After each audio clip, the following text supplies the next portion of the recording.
the key for me is always acceptance. And because acceptance is the key of self-compassion. It's the key of self-trust, to accept exactly where you are in the moment. And if you have a hard time accepting where you are in the moment, accept that you don't want to accept where you are in the moment, right? So it always goes back to self-acceptance. This is Your Kick-Ass Life podcast, episode number 273 with guest Laren Alta.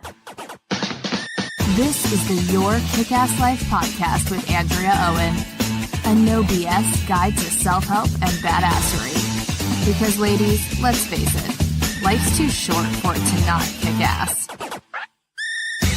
And here's your host, the girl who serves it up straight with a side of crazy, Andrea Owen.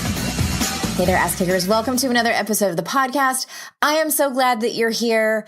I am so happy today. Maybe it's because I just worked out and I'm still flying high from some endorphins. Maybe it's because spring is in the air. It's going to be 70 degrees here in North Carolina. I can't even. This girl grew up in San Diego where 70 was just every day. So I don't take that for granted anymore. And when we have, I know a lot of you know what I'm talking about, especially when it's like that first inkling of spring. I think I even feel it in the fall too, when it's not sweltering hot anymore. But now when it's not freezing anymore, it's that 65, 70 degrees. Oh, I can't get enough of it. I'm going to go take my dog for a walk this afternoon when it warms up. At any rate, I have some exciting things to tell you that I think you're going to be excited about. So starting in April, we are rolling out something new here that costs $0 for you to participate in. I guess it's not so much participation, but it does require a little tiny bit of reading. We're going to start sending out emails. And these emails, if you like the podcast, then you're going to like these emails. They're going to be short because I know you don't have a lot of time, and I know your inbox is probably like mine, and you just want something short and to the point that's going to make you think, that's going to lift your day up, that's just going to remind you of what a badass you are. That's what those emails are going to be. So starting in April, we're going to roll those out. You can sign up really easy because I know most of you are probably on your phone right now. Text the word kick-ass, make it all one word, to 444-999. That's kick-ass to 444-999. Super easy to sign up that way. We'll start sending you those emails starting in April. I'm thinking, maybe three-ish a month. They're not going to go out on any particular day. I'm just going to surprise you in your inbox. I'm going to be there and you're going to be like, hey, I love these emails. All right. Second thing, you may have missed registration for my signature program, Your Kick-Ass Life Mentorship Masterclass. We just started a couple of weeks ago, and let me tell you, these women are ready. I love teaching this so much. This is my deepest work. It is small group, so you get a lot of attention. It oversold, and I can only take 15. So for the next round that's coming up in the fall, a couple of those spots are already taken by some women who are ready to get it on. So if you want to be on the wait list for when we officially reopen applications for that, head on over to yourkickasslife.com/mentorship. You can read about it over there, see if it's for you. Sign up to be notified. You will first be notified to make sure that you get a call with us, and if it's a fit for you, a spot, because it is sure to sell out again. Because I'm sorry, I just cannot take more than 15. I like to keep it small and intimate, and I can't wait. I'm excited for this one that we're in right now, and I can't wait for the next one. So head on over there, yourkickasslife.com/mentorship to be the first one to find out when we open applications. All right, now it's time for our guest. And I know I say this about all my guests, but oh my gosh, Laren Alta is one of those people I followed online for a long time, and I am in a year-long program that she is teaching called Devotion, and it's so good. It's so good. She's so good. She's just one of those people whose energy you just want to be around so you can soak it up. She's so wise and exudes so much peace and wisdom. I just can't get enough of her. And I know that you're going to love her too. Before we jump into this conversation, let me tell you a little bit about her. Alta is a personal growth facilitator for women. She teaches women how to stand in the brilliance of their own light. Yes, ma'am. So they always feel seen for who they really are and not just what they do. The goal of her work is for more women to harness their own power and live boldly in their personal truths. Her workshops, retreats, and one-on-one intensives have been called transformation temples for unruly, soulful women. The essence of her work is distilled to freedom, supporting you in finding it, cultivating it, living it. Because your power is in this moment, in this breath, in this one courageous, against all odds bravery, true. Yes. I mean, can you have a better bio than that? In all of my 250 plus episodes, now that is a bio. So without further ado, here is Laren. Laren, I am so glad you're here. Oh, I'm so glad to be here. Thank you. Thank you for having me. I'm honored and excited. We were chatting before we started recording about we had some, I love that you called it hot potato, like back and forth, trying to get this on the calendar for months. And I just adore you and your work so much. And I'm just pumped to have you here. Well, with that intro, getting everybody all warmed up, I have a lot of different questions that I want to ask you. And so we might sort of jump around a little bit, but I want to start with the phrase, the sovereign woman, because I'll be honest with you. When I first read that on your site many, many, many months ago, I was like, what? I'm not even sure what that means. So let's start there. What is a sovereign woman and how can one move towards that and be more of that kind of woman in their life? So this is one of my favorite things to talk about. Okay. A sovereign woman is essentially a woman who lives by her own life calling, her own design, her own rules, her own truth, ultimately, and is willing to brave disappointing other people, willing to brave life changes and uncertainty in order to continue living by what's true for her, who she actually is, what she believes in, what she values, without apology or compromise or needing validation or affirmation from anybody, that she is her own self-affirming, self-validating being, and that allows her to be in sovereign community and sovereign connection and relationship with other people without compromising who she actually is.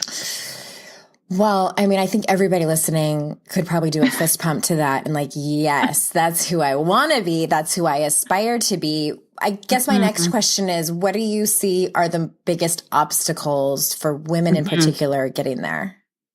Self-doubt. Yeah. And not self-trust, because, being women, or people who were raised as girls who maybe no longer identify as women, but were raised as girls in a patriarchal society that says, don't believe your truth, don't trust your intuition, don't listen to yourself. Someone always knows better than you. You are not the authority. You are not the expert on yourself. We fall into the trap of self-doubt and lack of self-belief very young and very early. And so it's about unlearning the lies that we've been told and starting to trust that we can be the authority of our own lives, the authority of our own experience. And that can feel scary and dangerous and uncertain because we're so used to, when women and girls are told, living by their own definition, they're often called selfish. Yeah. They often feel guilty. They often are afraid of being excluded or judged. And so it can be scary to step into your own sovereignty because there are people who are not going to like it. Yeah. And it requires a bravery to be consistent in doing that, to realize that there is more life on the other side, but you got to go through the challenge to get there. This makes me think of something, and I'm going to give a personal example because it just recently came up in my life that was sort of like this major, more than an aha moment. It was kind of a slap over the head even. I went through a massive life-changing experience about 12 years ago. And it's no argument that it was a huge sort of metamorphosis for me. And so what I realized what I've done is I look back on that and I'm like, okay, that's the moment that I really started moving towards what you're describing, this sovereign woman, and still, a one day at a time thing. Mm-hmm. Absolutely. Yes. But what was interesting is I was having a conversation with an old friend, and she was actually here on the podcast, and she was telling the story of when she met me when I was 20, I think I was 26. And I had never heard her tell this story. And she said, so this was much before my life-changing experience. So she said, I remember we met in junior college. We were in a biology lecture hall. And she said, you were sitting a few rows ahead of me, and I will never forget you kept raising your hand and asking these really smart questions and having banter with the teacher and actually challenging her on some things. And my friend said, I remember thinking, wow, that girl is so confident. I want to be her friend. And she said, you just had this confidence about you. And what struck me about her saying that and telling that story to me almost 20 years later is I thought to myself, oh, I've always been like that. And I was, in many ways, I mean, I'll just say it for what it is, in many ways shamed for it. I was called intimidating, especially by other women. Well, both actually, men and women, called me intimidating, and other names too. But I think that I had made up a story more recently that, well, I went through this really life-changing experience, and then it made me this confident woman. But in reality, I was inherently born that way. And it was such a huge moment. This literally just happened like this week for me to trust, like you were saying, trust myself that I've always been that way. Absolutely. And I think most of us to varying degrees are born that way, right? But we're raised in sometimes in homes where children are supposed to be seen and not heard, particularly girls. And curiosity is not supported in girls. Like we're conditioned to caretake and pay attention to other people's needs and minimize our own. It is beautiful that you've had that fire inside of you. And even when you had that experience 12 years ago, it's what I call a shatter point. Where it, breaks you open in a way that changes your entire reality, and you find your strength and you find your truth because you got to get through it, and you resource yourself in ways that you may not have had to access before. And so that's probably why those parts of you got even more brought to the front when you experienced that, because you had to use them to move forward and step really fully into your power and into your sovereignty. Yes. I'm glad that you said that too, because I do, for all the people listening who might be thinking, well, I've never been like that, what Andrea just described. And I would challenge that. I agree with you, Lara. And I think that we're born with that. And somewhere along the line, maybe it was very young for some people listening, you were taught to be different, to be quieter, to tone it down, et cetera, et cetera. Totally. And it doesn't have to be like you and I are outspoken, we're direct, we speak up, we say what we mean. And it doesn't always have to look like that, right? Some people may say, I'm quieter, I'm more reserved. So it's not even necessarily about the external expression as much as it is about the internal experience. If you feel yourself quieting, if you feel yourself smoothing out your edges, if you feel yourself second guessing what you're going to say or thinking how someone might interpret what you do, that is a quieting. Right. And so you can be a quiet person and not second guess yourself. And those are two different things. You can be a quiet person and have full presence and take up all of your space and still be a quiet introvert. Yes. Yes. Okay. Well, I love that you mentioned the word shatter point, because that's when someone lands on your website, that's the first thing that they see it. And I think you said when your shatter point creates an opening, walk through it. And that has so much meaning. And how can someone take turtle steps? I like to call them turtle steps instead of baby steps, because sometimes baby steps feel too big. So how can someone take turtle steps walking through that opening, especially when they struggle with vulnerability? Well, the key for me is always acceptance. And because acceptance is the key of self-compassion. It's the key of self-trust, to accept exactly where you are in the moment.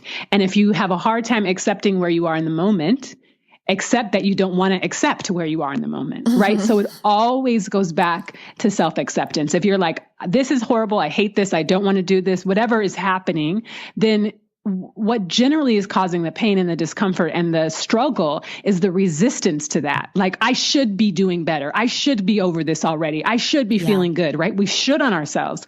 And when we take that time to be like, I'm just going to accept that I don't want to do this, then there's room for an exhale. There's room for uncertainty. I'm just going to accept that I'm uncomfortable not knowing what the hell is going to happen next. Then you can like be compassionate with that. But it was like, I should know. I should be okay. I'm 48 years old. I should have this all the way together. It's been so and so years since this happened. I should then, it's in danger zone. So the turtle step would be just to be super present with whatever is happening and accept it with as much compassion as you can muster. It's compassion and love.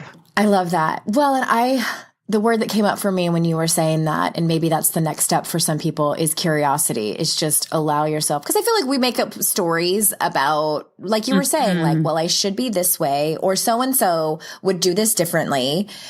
Oh God, the stories that we make up. I just want to throw that out there for people is curiosity can bring so much clarity, and just ask yourself questions like, well, this is interesting. I wonder what's going on. And not even have to get to an answer. Just opening up the question can allow you to trust your intuition more, and just can hopefully, and maybe not, but bring some clarity. Exactly.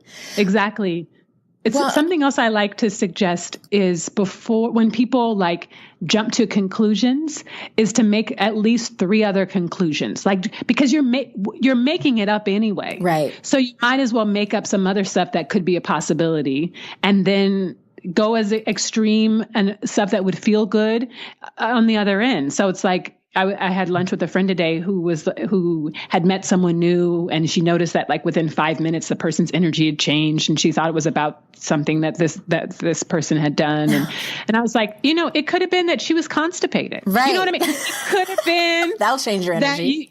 Right. You reminded her of someone that she, used to be friends with and isn't friends with anymore. And she was like stuck it could be that she started her menstrual cycle. I was just about to say that. It was like, oh no, I need to get to the bathroom. Right, exactly. So like, just if you're making up stuff, let's make up some more stuff and see kind of like, and that this may be more gentle, more compassionate, more humane, and then lets you off the hook from like beating yourself up or her up. Right. And then it's like, okay, we can get back to just being human with each other again. Oh my gosh.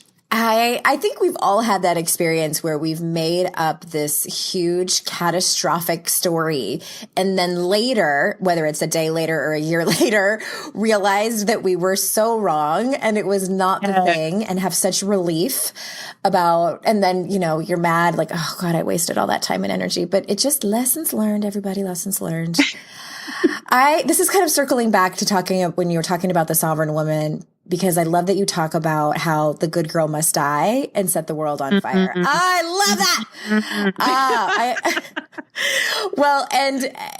Because I say something similar, but I always love to hear different perspectives when people come on the show. So what are some ways that we can sort of let that good girl die and start to set the world on fire?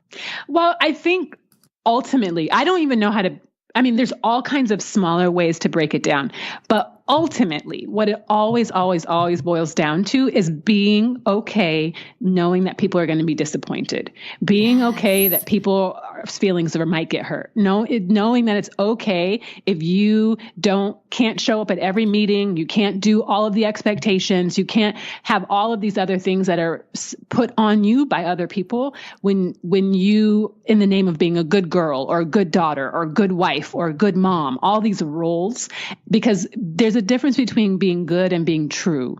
And when you start being true to yourself, when you start following what's true for you, the good girl, the quote unquote good girl, will die, right? Because sometimes the truth may mean like clapping back, or it may mean having an attitude, or it may mean like talking whatever, or ignoring somebody or whatever, and people are going to be disappointed. And when you get comfortable with other people being disappointed, then the good girl can go to her, graveyard in the sky. And you'll be in your full power and you'll be all right. And then you'll meet connections with people who don't need you to be good and don't need you to be perfect and don't need you to be this role, but can just let you be who you actually are. Oh my gosh, I love that so much. I want to, well, one of the best pieces of advice I ever received from a mentor was, and this wasn't even very early on. I had been doing this for a few years, and it was probably around the time that my first book came out, and there was more of a spotlight and more audience consuming my work. And I was on a coaching call with her, and I said, I'm so afraid of, I think it was when I was about to have my first retreat and meet people in person. It was something like that. And I had made up a story that I was going to disappoint people in person, that they were going to, because that had happened to me before. I had put somebody on a pedestal and just romanticized, and then met them in person. And I'm like, oh, they're just a human like me. Right. And was maybe disappointed. And so I had made up a story that I was going to disappoint people in person. And I so expected her to say, no, you're not. They're going to be so impressed. And she said straight up, oh, you're going to disappoint people. Absolutely. 100%. And it was the best thing I think she could have ever told me, because it gave me permission to just be myself anyway, and let go of having to be this, straw person for all people. Exactly. Because when I give examples, I like to use usually a historic lens, and I like to use a very present lens. So for the present lens, I'm like, there are 8 billion people on the planet. Mm-hmm. Everyone's not going to like you. Can you imagine if every single person on the planet liked you?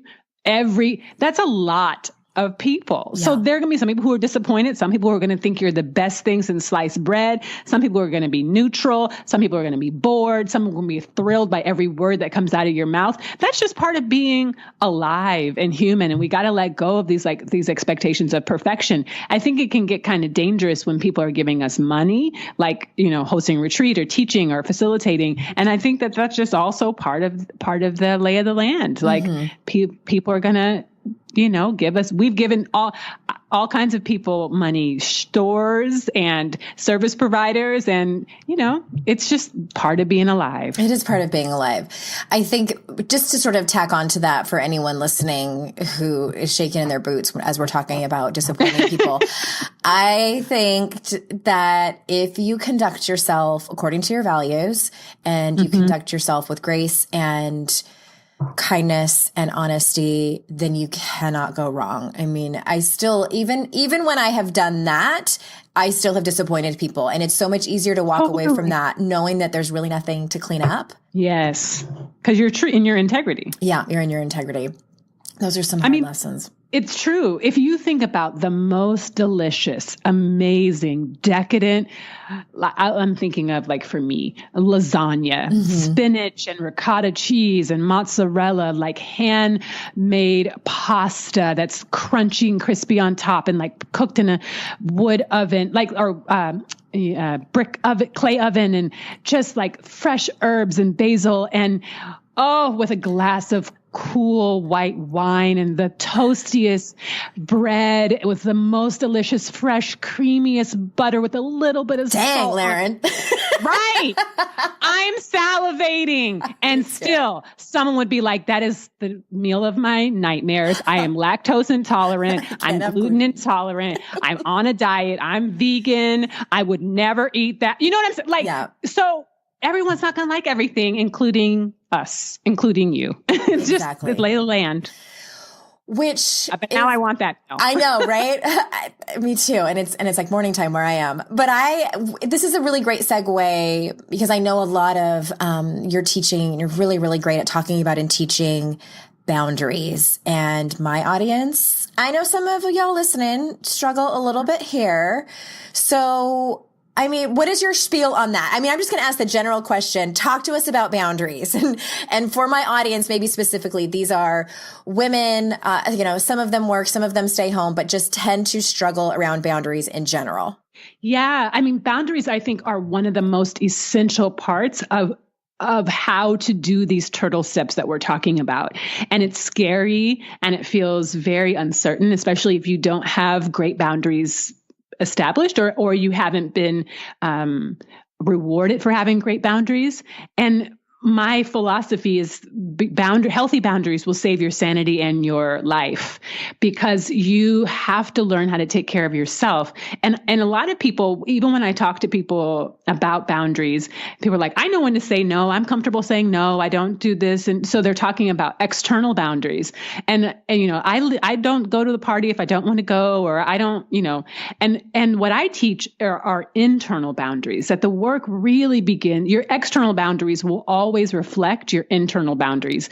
And so once you have healthy internal boundaries and your relationship with yourself is internally is healthy, then you will feel so much more comfortable expressing your boundaries in the external world. And they may look different. Like you may go to the party that you initially would have said, I'm never going to that party, but you go and you leave when you want to leave, or you say yes, and they're more flexible because you're at peace with them, as opposed to you can create permeable, flexible, healthy boundaries as opposed to rigid or over flexible boundaries. So it's really about making peace and being super clear about what is yours and what isn't yours. And that's an inside job more so than an outside job. Yes. I have an add-on question to that. And I want to just sort of kind of put another bug in people's ear, because I think what you were sort of alluding to is when people confuse boundaries for just being completely closed off and vulnerable and like won't let anybody in. And they're like, I'm just setting boundaries. Well, that's not quite the same thing. Not quite the same thing. Well, can you give us an example of internal boundaries and maybe someone who struggles with that, what that might look like? Good question. It all goes back to self-trust and self-awareness. So I'll give an example. So today I'm in Thailand. So it is 8:26. And I met a friend who I'd known 20 years ago, in Atlanta, who just moved to the same city where I am in Thailand. And we met up for lunch today, and we spent most of the day together. And I am an empath. I'm very highly sensitive. And I was tired. I was starting to get tired, but we had a couple errands to run. And so I was aware of my own capacity was getting full. And so internally I was like, okay, I'm getting close to my boundary about how much time I can continue spending with this person, how much time I can continue spending outside in the world. And so then I could communicate that, because it was very present in the moment. It was very much like, okay. And I had to keep reminding her that I was like, okay, I need to go home. I need to get in the bed. I need to rest and prepare for this interview that I'm doing. And so it was a continual communication of my boundaries that were in the very present moment. Because often what happens is people become aware of their boundaries and they'll communicate it like, okay, I'm tired. I need to go home. And then it's kind of like a relay. Like then they give the responsibility for their boundaries to someone else. Oh, I see. Like I've said it. Now it's up to you to make sure that you don't. And because they're uncomfortable reinforcing it. They don't want to seem mean. They don't want to seem pushy. They don't want to seem detached or whatever the fear is. And for me, it was like, no, I have to keep reminding you, because I know that maintaining my boundaries is the most precious and important part of this exchange right now. Yeah. So they're not your responsibility. Those are my responsibility to take care of. And so it ended fine, but it wasn't because she would have stayed over at my apartment for a couple more hours if I had just like left it up to her. Like if I had made it a mutual thing, if I hadn't completely taken responsibility for my internal boundaries. I don't know if that's the best example, but it's the one that's top of mind right now. Well, and it sounds too like it's about the conversation that you have with yourself about even, the things that matter to you, your personal values and your integrity. And it might not immediately involve someone else, but it involves yourself.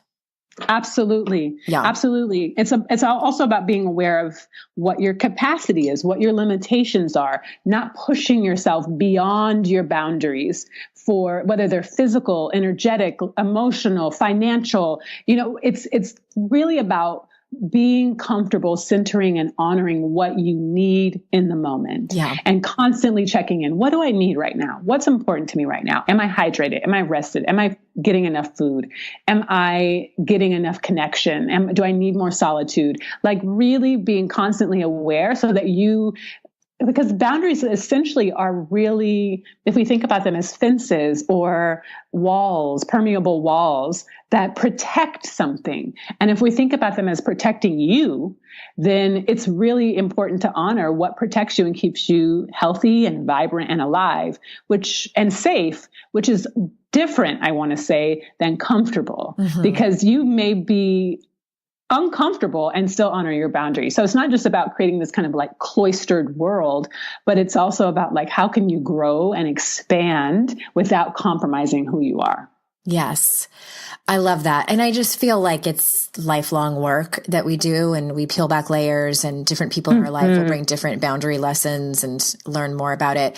One of my favorite things about you is following you on Instagram and watching your Instagram stories. And I love how, of course, I make up this story about what your life looks like, but I feel like what you do very well, and you make no apologies for, and you're probably heavily boundaried around it, are your own rituals and kind of patterns that you created in your life to honor yourself and your spirituality.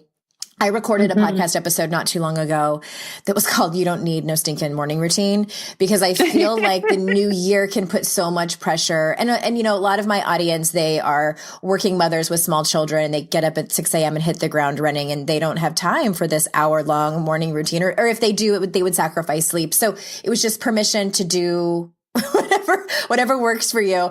But can you tell us what is part of your regular routine that helps you stay true to yourself? Sure. I meditate every morning. Okay. That is at least 30-minute meditation is super important for me. And then I do Vipassana meditation, which I've been practicing for years, 10 years. And then I give myself permission. Like, that's my one thing I do every day. And then I can do whatever else I want with the rest of my day. I pray, I do, other, like, get into my body, somatic, body-centered practices. But once I do that, I can do whatever else I want. So it's just like I ground, I connect with my source, my creator, and then I move off into whatever else the day will call. I'm really working on keeping all of the electronics out of the bedroom and like not getting online. Those are like more focus and discipline things for me, just energetically. But if there's one thing I do every single day, it's I meditate. Okay. And if I don't, it's out of whack. Like, I just feel disconnected because it's part of my spiritual practice, and I give my day to God. Like, I give my day to the creator. I'm like, the first thing I do, I guess this is another ritual. When I open my eyes is there's a Bible verse that says, this is the day the Lord has made. I shall rejoice and be glad in it. And I was raised in the church, but I don't identify as a Christian or practice Christian faith anymore. But I love some of the things that I learned growing up, and that's one of them. So when I can say, this is the day that the Lord has made, I shall rejoice and be glad in it, I've already declared that this is the day belongs to God, and that I'm already glad and grateful for whatever comes. So that is just like, I can give the day back. I don't have to be in charge. I don't have to know what I'm doing. I don't have to be right. I don't have to have all the answers. It doesn't have to be perfect. I know. I can just I'm like, it's all good. Whatever happens is good. Yeah. Like, it will be for my highest and best good. And then I go and I meditate, and then I'm like, okay, what else do I need to do? And I usually, if I'm on it, I've already made kind of my weekly to-do list for work and for the business. And then I can just tackle those things for each day. I have like my list, but that sets the tone for my day. Oh my gosh. Well, when you said that Bible verse, I was like, oh my God, that was a song that we sang. Yes. This is the day. Exactly. Oh my gosh. I know so many Beastie Boys songs, lyrics, as well as church songs till the cows come home. And what I love about you, and I think I had asked you this in one of your Instagram stories when you opened it up for questions, is that I feel like you do such a great and beautiful job of those rituals that some of the wisdom bombs that you drop. When I read them, I feel like that is something that was, like, as a writer myself who does not do enough of those things that you talked about, that is some kind of divine channeling that comes through. And you said, yes, that you do feel like that happens for you, that you get these downloads of wisdom. Can you say a little bit about that? Great question. I think there's a lot of different factors that help me be receptive. That is one. Meditation for me is like a cleansing. It's like a washing. It's like an energetic washing. It's a mental washing. It's a clearing of the space and creating an openness. But I also honor my ancestors and trust that like wisdom of all of those who've come before me, all of those who are like master teachers. I think about Maya Angelou and Audre Lorde and Alice Walker and Zora Neale Hurston and writers and authors and teachers and speakers and scholars and activists whose work I've read and devoured and learned from for years, who inform my worldview and my values and how I think about myself and society. I think about my grandmother and my lineage, like my blood lineage, my great-grandparents, my great-grandparents, my grandparents, and my parents were all educators and all had multiple college degrees, including my great-grandparents who had undergraduate and graduate degrees and were born not too long after the end of enslavement. So for me, I think about all of these people and on whose shoulders I stand. Mm-hmm. And, I've been reading since I was 2.5 years old. So I think about all of this, and I've been writing since, writing is I'm not a painter. I'm not a singer. I'm not any of those things, but I have been writing. I've honed my writing skills. I've taken writing classes and workshops and retreats, and I wrote a book when I was 18. So writing is my craft since I was a child. So I think it's a culmination of all of these things that are really important to me. And my spiritual practice is a practice of devotion, which allows me to have a deep, God is my homeboy, or homegirl, or my being that I'm very intimately connected to. So I think all of those things and really is humility and surrendering to the fact that I don't know anything allows me to just receive, because there was a period in my life when I went through what I call spiritual arrogance, when I thought that because of all those things I named that I knew more than I did, that I was in charge of something. And I had a cold, rude awakening that, no, that's not how life works, Lauren. And once I could surrender and get humble again, then I could start to receive. As soon as I thought I was in charge, no, it didn't work. Oh my gosh. Yes, those are some hard. I don't know if I've ever done that where I thought that I was. But I can see how that could happen. And humility does play such a huge role in it. And I would love to have you back on again, because we didn't even get into empaths and so many of the things and narcissists and being in a relationship with them, which I know you have so much to say about, but I don't want to take up any more of your time. And I want to send people to your site. That link is in the show notes, laurenalta.com. And please go and follow Erin on social media. You will love her wisdom nuggets and just your energy. I love the energy that you exude, and I'm not saying like that you're always like positive and happy. Like most of the time it seems like you are, at least that's what I'm making up, but just a real human being that you just embody so many of the things that I want more of in my life. And I know that my listeners and my audience would feel that as well. So any last words that you want to say before we close up today? My whole life mantra is, well, first of all, thank you for having me. It's really an honor, and I'm grateful to be here and for our conversation. And I just want to share with your community and your audience, my life mantra is to breathe, keep breathing. We often hold our breath, hold our body so tight. So breathe and trust your truth, whatever that is in the moment. Trust your truth, and that will keep opening your doors to more and more and more truth. So yeah, it's simple, but it's important to do. Yeah. I mean, you're one of those people where like you could read your shopping list and I would like sit there with my chin on my hand, just like listening. Everyone listening, thank you again. Echoing what Lauren said, I know that your time is very valuable and precious, and I'm honored and grateful that you come and spend it here every week with my guests and myself. Thank you so much. And until next time, I will see you all out in cyberspace. Thank you so much, everybody. Bye-bye. Hey there, ass kickers. If you are still with us, then that tells me you are a loyal listener of the podcast. And first and foremost, I am telling you, thank you. Thank you. Thank you from the bottom of my heart for spending your time with me.